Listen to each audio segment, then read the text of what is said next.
বগৰী আৰু বিলাহীৰ টক। এয়া মই বনাব লৈছোঁ এতিয়া। তাতে লৈছোঁ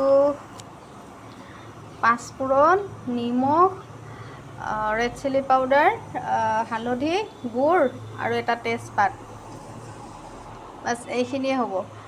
অলপমান মিঠাতেল লাগিব। আৰু এটা বস্তু ক'ব পাহৰি গৈছোঁ, তেলত শুকান জলকীয়া। এইটো মোৰ শাহুমাৰ ৰেচিপি হয়, তেওঁ মোক বনাব শিকাইছে।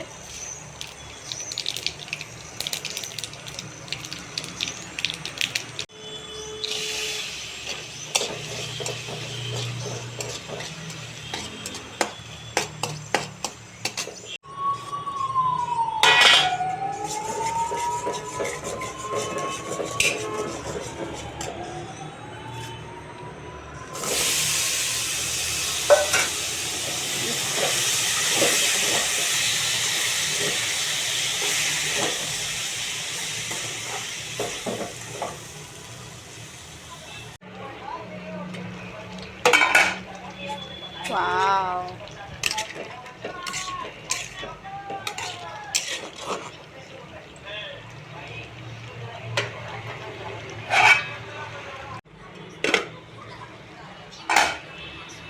আমাৰ টক ৰেডি হৈ গ'ল।